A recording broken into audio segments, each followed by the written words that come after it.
This is Caitlin from church. This book is called Santa at Bethlehem and was written by my great-great-grandmother, Therese Marie Ryan.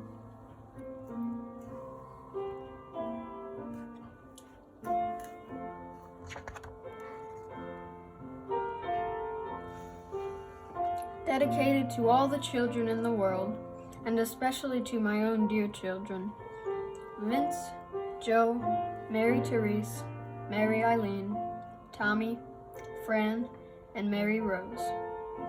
With loving thanks to my brother, Monsignor Arthur J. Nace, for his encouragement, cooperation, and support.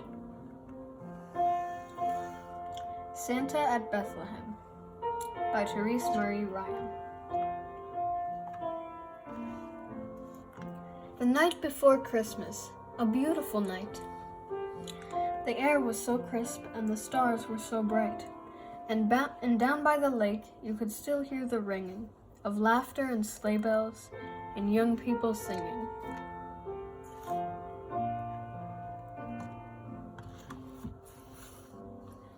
In one little home on this wonderful eve, the children were guessing what Santa would leave.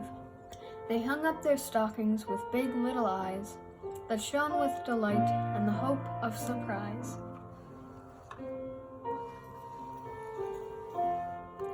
And then Mother darkened the living room light, for this was the loveliest part of the night, when all of the children were gathered to sing "Happy Birthday to You" to the new little king.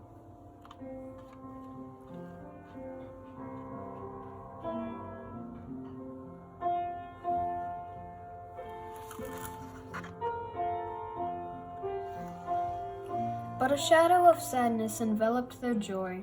There were tears in the eyes of the one little boy. He turned to his mother and let out a cry. The angels were there, and the shepherds came by. The way was so clear, and the star was so bright.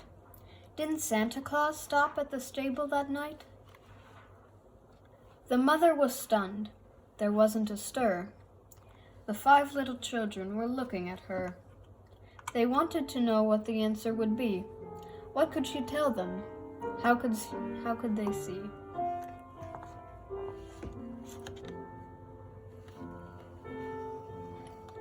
Then she looked at the stable, the infant so sweet, and she looked at the mother who knelt at his feet. The baby was love, the joy of the living, and mother, the essence of sharing and giving. And there was the answer to counter her fear. What seemed inconsistent became very clear. For when before Christ was there ever a cause for any poor soul to expect Santa Claus?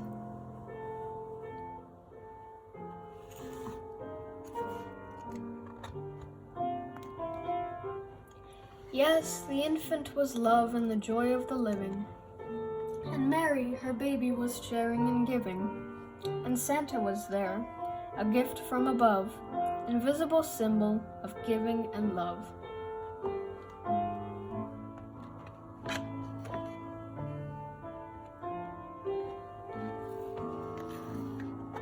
There was joy in her heart as she tended the tear, and her words overflowed with a genuine cheer.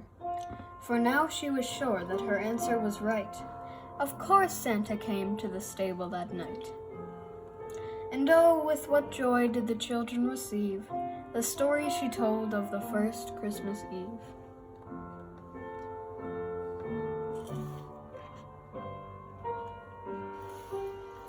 The night before Christmas, a long time ago, away to the north, in the land of the snow, a toy maker ended his work for the day and went to the snowport to check on his sleigh.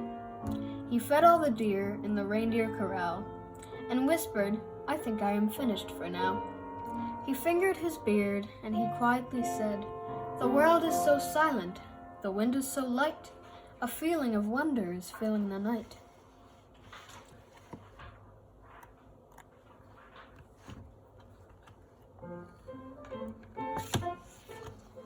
Now back at the toy shop, the hard-working elves were busy arranging the toys on the shelves, and one little elf, with a gleam in his eyes, revealed to the others a lovely surprise. I asked Santa who were the girls and the boys for whom he had made all these beautiful toys. And Santa replied, as he stood there and smiled, "I made all the toys for one little child."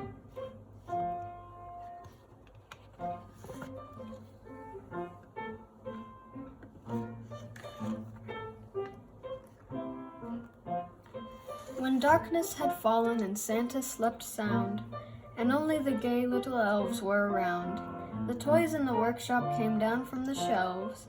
They had the most wonderful time for themselves. And as they were frolicking late in the night, they suddenly noticed a beautiful light. And then they recalled, with excitement and joy, what Santa Claus said when he finished each toy. "I fashioned you into a wonderful thing, for someday you will be my gift to a king."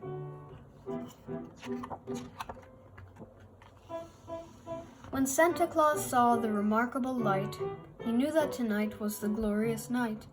At last, after all of the years he had waited, the infant was born as the Bible had stated. So quickly he called every helper and aid to pack all the toys he had carefully made. The clowns and the balls and the musical trains, the rockets and boats and the passenger planes, the puzzles and crayons and coloring sets, a bike and a wagon and little toy pets. He bundled them up to the top of the sleigh, and led by the star, he began on his way.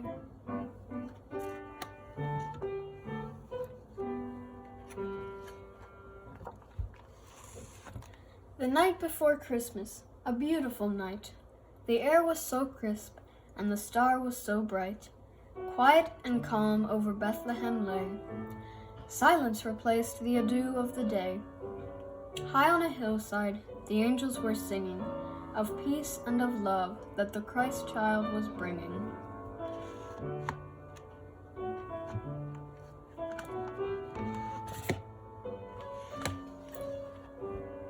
There in a manger the infant was sleeping, and Mary and Joseph a vigil were keeping.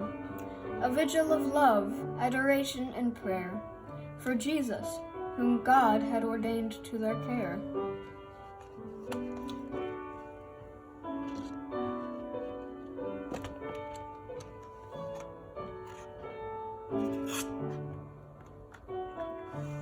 And late in the night, by the light from above, Santa Claus came with a heart full of love.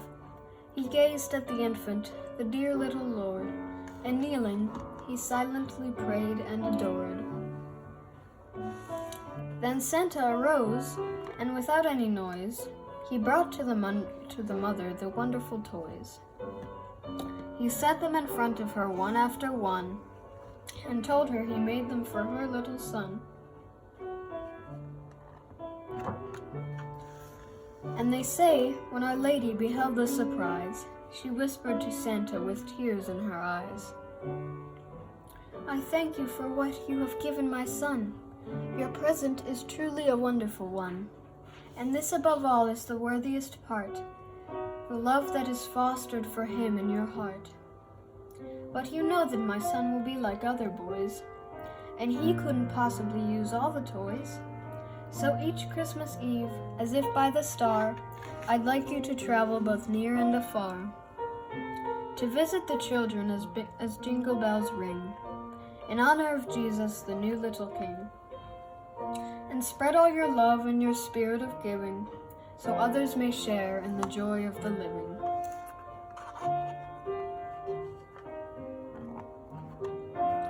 And oh Santa, take all the wonderful toys, and give them with love to the girls and the boys, for that which you do unto some other one is counted as if it were done for my son. Then sweetly she patted the toys with her hand, and picked for her baby a little white lamb.